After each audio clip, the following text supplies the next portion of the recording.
Avant de parler d'un personnage, d'un événement ou d'un texte ancien, il faut d'abord comprendre comment fonctionne l'histoire. Parce que l'histoire n'est pas une opinion, ce n'est pas non plus une accumulation d'histoires qu'on raconte. C'est une discipline, une méthode, un travail critique sur des sources anciennes, souvent fragmentaires, parfois contradictoires, toujours limitées. Et malgré ces limites, les historiens arrivent à établir des faits. Comment? Le mot consensus est souvent mal compris. Un consensus historique, ce n'est pas une majorité d'opinions, une croyance partagée, un accord superficiel. C'est le résultat d'un processus long, critique et contradictoire. Des chercheurs analysent des textes, comparent des sources, vérifient les contextes et testent des hypothèses. Et surtout, ils cherchent à se contredire les uns les autres. C'est ça qui est important.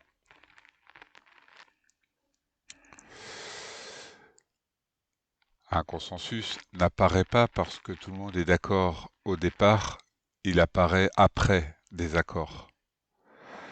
Pendant des décennies, parfois des siècles, les chercheurs débattent, critiquent, réfutent. Et quand, malgré ces désaccords, un point reste solide, résiste aux critiques et est confirmé par plusieurs méthodes, il devient un point de consensus. Des historiens et épistémologues, excusez-moi, comme Marc Bloch, je suis désolé si je prononce mal, expliquent dans Apologie pour l'histoire que l'histoire repose sur la critique des sources, leur confrontation et la recherche de cohérence. Même logique chez E.H. Car. What is history? Je suis toujours désolé pour mon accent, je fais pas exprès. Un fait historique n'est pas brut. Il est établi par recoupement, analyse et acceptation par la communauté des historiens. Et plus précisément, Richard J. Evans rappelle: les faits historiques solides sont ceux qui résistent à l'examen critique répété. Tous les faits historiques n'ont pas le même niveau de solidité. On distingue généralement un niveau faible, hypothèse peu documentée, un niveau moyen, une probabilité basée sur quelques sources, et élevé, sources multiples, indépendantes et cohérentes. Le consensus se situe ici au niveau élevé de fiabilité. Personne ne débat sérieusement de l'existence de Jules César. Pourquoi? Sources multiples, auteurs différents, cohérence historique, absence de contradiction sérieuse. Résultat, consensus. Important, un consensus n'est pas une vérité absolue. Il peut évoluer si de nouvelles preuves apparaissent. Mais en pratique, c'est le niveau de certitude le plus élevé accessible en histoire antique. Donc, avant même de discuter d'interprétation, de croyance ou de sens, une question plus simple s'impose. Que disent les sources quand on les examine avec cette méthode? C'est ce que nous allons faire sans raccourci, sans présupposés.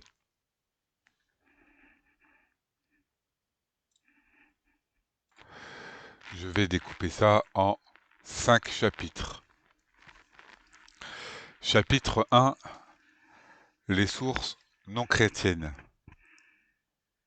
Pourquoi commencer ici? Parce qu'une source est d'autant plus forte si elle est indépendante, proche des faits, non favorable au sujet. Les sources non chrétiennes remplissent ces critères.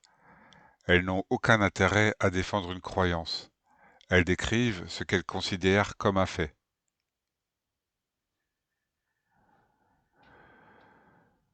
Les sources Annales, livre 15, chapitre 44, rédaction vers 116 après Jésus-Christ. Contexte. Tacite explique l'incendie de Rome, en 64, et la réaction de l'empereur Néron. Il mentionne les chrétiens pour expliquer leur persécution. Tacite écrit que le nom chrétien vient de Christus. Ce Christus a été exécuté sous le règne de Tibère par le gouverneur Ponce Pilate.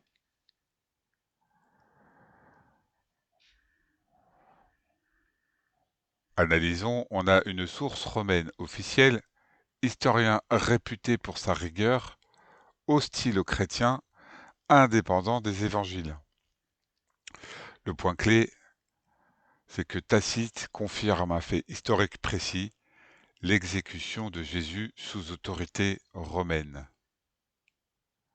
Ici, on peut établir quand même les limites, écrit environ 80 ans après les faits, un possible usage d'archives ou de traditions, c'est pas précisé, mais ce type de distance est classique en histoire antique. Deuxième source, l'Antiquité judaïque, livres 18 et 20, rédaction vers 93 après Jésus-Christ. Deux passages importants. Le premier, le Testimonium Flavianum, livre 18, texte mentionnant Jésus comme un homme sage, exécuté sous Pilate, suivi par des disciples. Le problème critique, c'est que ce passage a été partiellement modifié par des copistes chrétiens.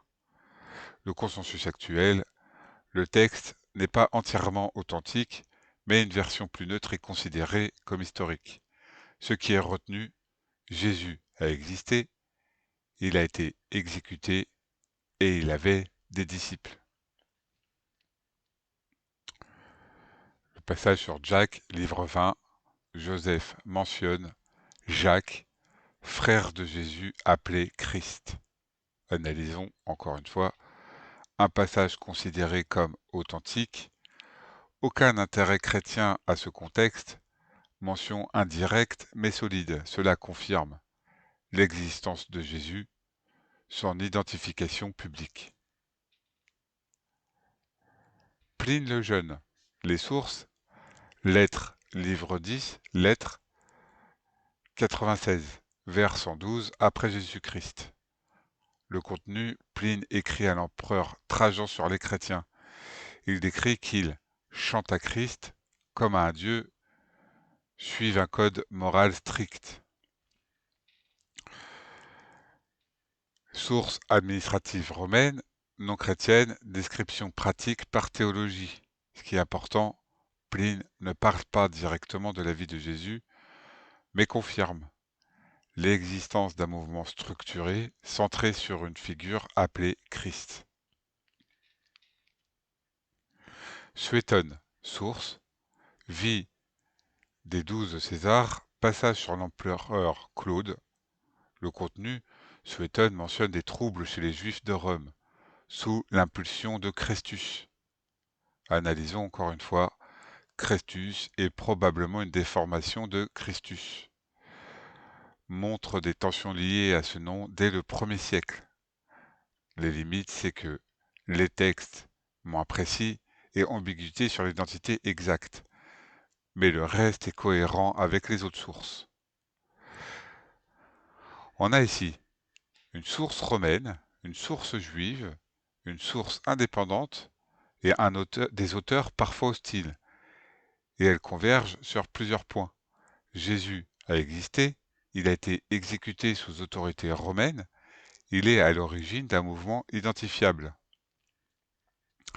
Aucune source contemporaine directe, classique pour l'époque, écrit plusieurs décennies après les faits, information parfois brève, mais ces limites sont normales en histoire antique et n'empêchent pas l'établissement de faits solides. Sans utiliser de textes religieux, sans faire appel à la foi, les sources non chrétiennes confirment l'existence de Jésus, son exécution, l'impact de son mouvement. C'est une base historique indépendantes.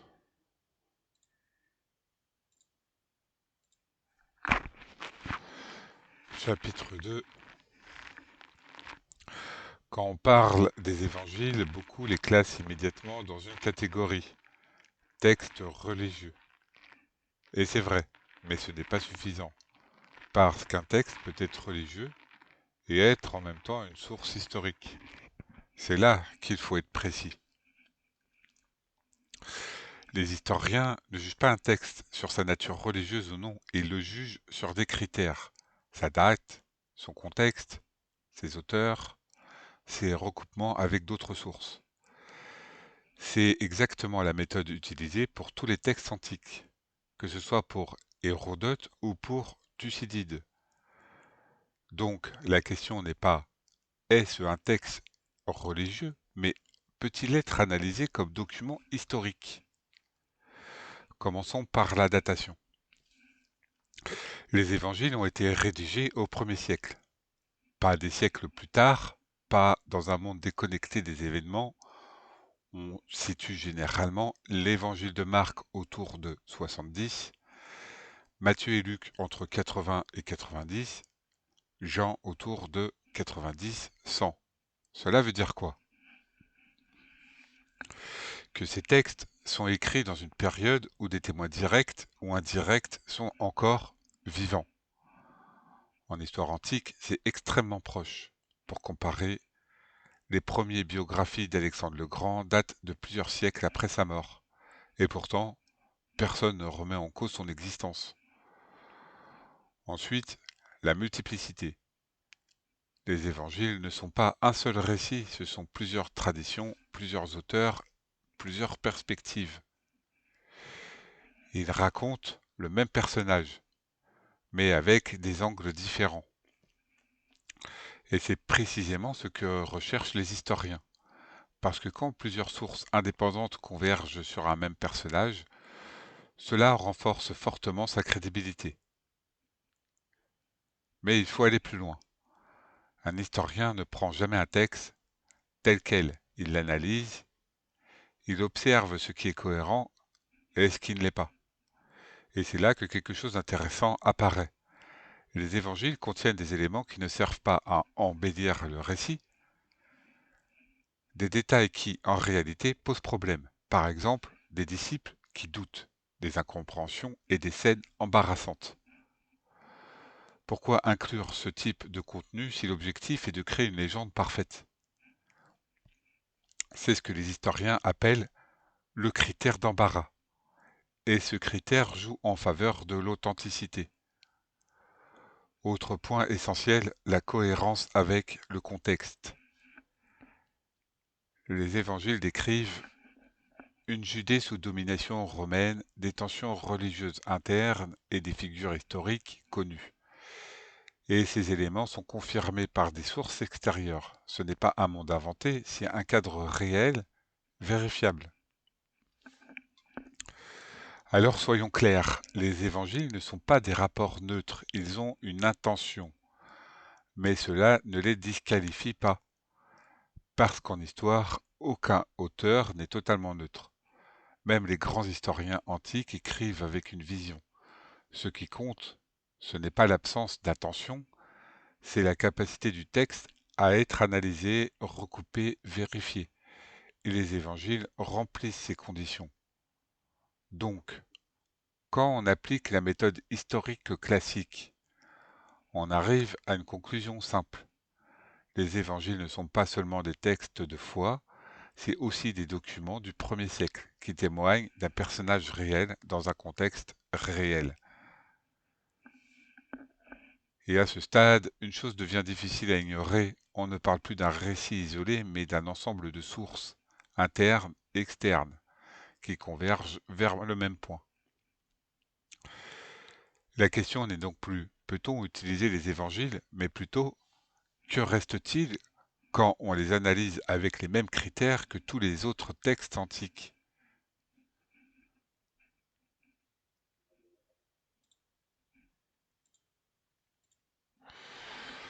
Passons au chapitre 3, comment les historiens tranchent.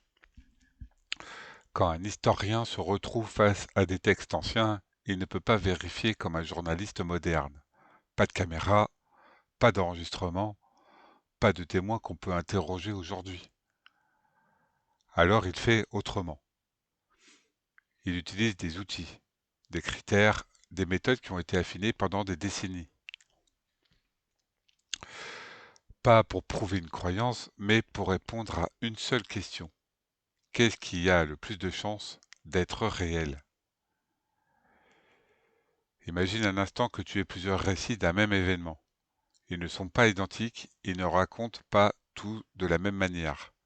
Est-ce que ça les rend faux? Non. En réalité, c'est souvent l'inverse. Parce que quand plusieurs sources racontent la même chose avec des différences, cela montre qu'elles ne sont pas copiées mécaniquement. C'est ce qu'on appelle, sans jargon compliqué, la multiplicité des sources indépendantes. Et dans le cas de Jésus, ce phénomène est présent. Plusieurs traditions parlent de lui. Plusieurs récits convergent vers les mêmes éléments essentiels. Pas parce qu'ils répètent un texte unique, mais parce qu'ils transmettent une mémoire commune. Mais ce n'est pas le critère le plus puissant, le plus dérangeant et donc le plus intéressant. C'est ce que les historiens appellent le critère d'embarras. L'idée est simple. Quand un texte contient quelque chose qui gêne ceux qui le racontent, quelque chose qui ne les met pas en valeur, il est très peu probable qu'il l'ait inventé.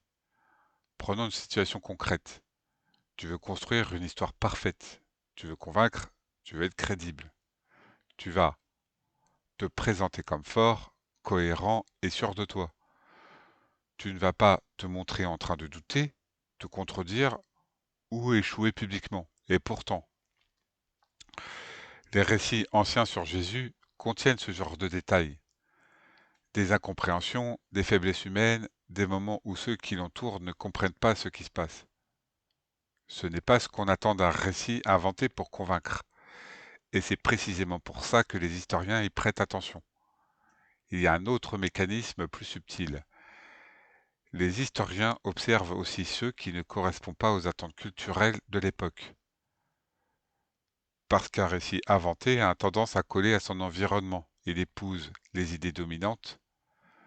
Mais quand un élément sort du cadre, quand il ne correspond pas aux attentes, cela devient un indice. Un indice que ce n'est pas une construction facile, mais quelque chose qui s'impose malgré les résistances. À ce stade, il faut être honnête. Aucun de ces critères pris seul ne prouve tout. L'histoire ne fonctionne pas comme une équation mathématique. Mais quand plusieurs critères pointent dans la même direction, quand ils se renforcent mutuellement, on change de niveau. On ne parle plus de possibilités, on parle de probabilités fortes.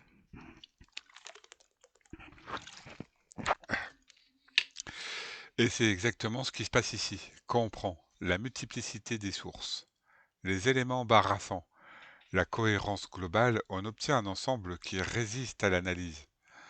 Pas parce qu'on veut y croire, mais parce que ça tient. À partir de là, une question se pose naturellement. Si les textes passent ces tests, si les sources convergent, si les éléments difficiles sont maintenus, alors on ne peut plus simplement dire c'est inventé, entre guillemets.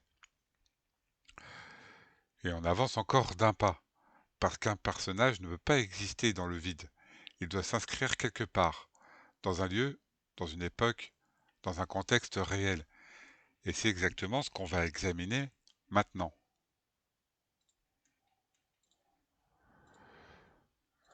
Quatrième chapitre, le contexte historique. Un personnage historique n'existe jamais seul. Il n'apparaît pas dans le vide. Il s'inscrit dans un monde précis avec ses règles, ses tensions, ses autorités. Et c'est souvent là que les récits s'effondrent. Quand le décor ne tient pas, alors la question devient simple. Est-ce que le monde dans lequel Jésus est décrit correspond à la réalité historique connue? On est au 1er siècle. La région, c'est la Judée. Et ce territoire n'est pas indépendant. Il est sous domination romaine. Ce n'est pas un détail, c'est un cadre politique lourd, structuré, documenté. Rome administre, contrôle, impose l'ordre. Et à la tête de cette administration locale, on trouve un homme réel attesté par plusieurs sources. Ponce, Pilate. Pendant longtemps, certains ont douté de son existence, jusqu'à ce qu'une inscription soit découverte à Césarée portant son nom. Pas dans un texte religieux, hein, dans la pierre, un élément archéologique, et là, le débat s'arrête. Dans ce même contexte, il existe aussi une autorité religieuse juive structurée, des groupes, des courants, des tensions internes, des pharisiens, des sadducéens, des réalités connues, étudiées, confirmées par d'autres sources comme celle de Flavius Joseph. Ce que décrivent les textes n'est pas flou, c'est un environnement précis, cohérent avec ce que l'on connaît de l'époque. Même les lieux correspondent. Des villes comme Nazareth, longtemps considérées comme insignifiantes, ont été confirmées archéologiquement comme des villages du 1er siècle. Jérusalem, centre religieux majeur, est décrite avec une précision qui correspond aux connaissances historiques et archéologiques. On ne parle pas d'un monde imaginaire, on parle d'un espace réel. Et puis il y a les pratiques, les impôts romains, les tensions entre population locale et autorité impériale, les exécutions publiques, tout cela est attesté. La crucifixion notamment n'est pas un détail inventé, c'est une méthode d'exécution romaine documentée utilisée pour maintenir l'ordre, un outil politique autant que judiciaire. Alors il faut poser les choses clairement. Quand un récit situe son action dans un cadre historique vérifiable, mentionne des personnages attestés, décrit des pratiques connues, correspond aux données archéologiques, il passe un test essentiel, celui de la cohérence avec le réel. Encore une fois, soyons rigoureux. Ce critère ne prouve pas tout. Un récit peut être cohérent sans être entièrement vrai, mais l'inverse est certain. Un récit qui ne correspond pas à son contexte est rapidement identifié comme non fiable. Et ici, ce n'est pas le cas. Au contraire, plus on examine le cadre, plus il correspond, plus les détails s'alignent, plus l'ensemble tient. À ce stade, on commence à voir apparaître quelque chose de solide. Pas une affirmation isolée, pas un texte unique, mais un ensemble de sources externes, de textes analysables, des critères méthodologiques, un contexte cohérent. Tout converge. Et pourtant, il existe encore une objection minoritaire, mais il faut traiter avec sérieux. Certains affirment que ce personnage n'a jamais existé, qu'il serait une construction tardive. C'est ce que nous allons examiner maintenant. Et avant ça, on va parler de Ponce Pilate. Alors prenons un exemple concret. Quand on parle du contexte du 1er siècle en Judée, on mentionne un nom, Ponce Pilate. Ce n'est pas un personnage issu d'un seul texte, ce n'est pas une figure isolée, c'est un personnage attesté par plusieurs sources indépendantes. D'abord, il y a les sources écrites. Un historien juif du 1er siècle, Flavius Joseph, mentionne Pilate à plusieurs reprises dans ses antiquités judaïques. Il le décrit comme préfet de Judée en fonction sous l'empereur Tibère. De son côté, Tacite, dans ses annales, confirme également son rôle administratif en Judée. Deux auteurs différents, deux contextes différents et une même figure. Mais ce n'est pas tout. On dispose aussi d'une preuve matérielle. En 1961, à Césarée-Maritime, une inscription a été découverte gravée dans la pierre. Elle mentionne clairement le nom de Ponce Pilate avec son titre officiel. Pas une copie, pas une tradition orale, une trace archéologique. À partir de là, il n'y a plus de débat sérieux. On a des sources écrites indépendantes, une confirmation archéologique et une cohérence avec le contexte romain. À conclusion de ce petit intermède, donc quand un texte ancien mentionne Ponce Pilate, il ne s'appuie pas sur une figure floue ou symbolique. Il s'inscrit dans un cadre réel avec un personnage historique attesté. Et dans ce cadre-là, et c'est dans ce cadre-là que les événements prennent place.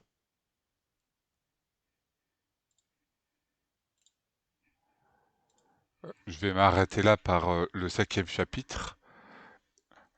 et éviter trop de dérives intermédiaires pour rester concentré sur est-ce que Jésus a existé. Alors je pars sur un chapitre 5, euh, sur une analyse et une réfutation. À ce stade, une objection reste, elle est minoritaire mais elle existe, elle affirme quelque chose de simple et presque radical. Jésus n'aurait jamais existé. Pas un prophète, pas un prédicateur, pas un homme historique. Juste une construction. Une figure inventée progressivement par des communautés. Sur le papier, l'idée peut sembler séduisante parce qu'elle simplifie tout. Plus de problèmes historiques, plus de débats et plus de complexité. Mais une hypothèse en histoire ne se juge pas à sa simplicité, elle se juge à sa capacité à expliquer les faits. Et c'est là que cette théorie commence à se fissurer. D'abord, elle doit expliquer les sources, pas une seule, pas deux, mais un ensemble. Des textes chrétiens du 1er siècle, des mentions extérieures, des références indirectes, des traditions convergentes. Tous ces éléments pointent vers un même personnage. Pour soutenir que ce personnage n'a jamais existé, il faut donc supposer une chose lourde, que tout cela sera apparu sans base réelle, sans individu à l'origine. Ensuite, il y a le problème du temps. Les textes apparaissent relativement tôt dans une période où des témoins, ou au moins des contemporains, existent encore. Dans ce contexte, inventer un personnage entier, lui attribuer une vie, des actions, des lieux précis, et voir cette version s'imposer rapidement sans contestation documentée, c'est historiquement très difficile à soutenir. Autre point, la cohérence du mouvement. Très tôt, un groupe structuré apparaît, des communautés, des pratiques et des références communes. Un mouvement centré sur une figure précise. En histoire, un mouvement de cette ampleur sans figure fondatrice réelle est extrêmement rare. Et puis il y a les sources extérieures, même brèves, même critiques et même hostiles. Elles ne disent pas ce personnage est une invention, elles parlent de lui comme d'un individu réel, ayant été exécuté et ayant donné naissance à un mouvement. À ce stade, il faut être honnête. Oui, il existe des débats sur certains détails, certaines paroles, certaines interprétations, mais sur un point précis, la ligne est claire. Des historiens comme, et je vais essayer de bien le dire, mais je suis pas fort en langue, Bardi Herman, pourtant critique du christianisme, résume la position dominante. La thèse selon laquelle Jésus n'aurait jamais existé n'est pas défendue dans la recherche académique sérieuse. Ah, c'est pas de moi, hein. Cela ne veut pas dire que tout est certain, mais cela signifie que l'hypothèse d'une non-existence n'explique pas correctement les données disponibles. En histoire, on ne retient pas l'hypothèse la plus simple, on retient celle qui explique le mieux les faits. Et ici, la conclusion est claire. L'existence de Jésus explique les sources. L'invention totale ne les explique pas. Alors oui, l'objection existe, mais elle ne tient pas face à l'analyse et une fois cette porte fermée, il reste quelque chose de solide. Quelque chose qui ne dépend pas de la foi. Un homme, une existence et une trace historique réelle. Et à partir de là, la question change complètement de nature.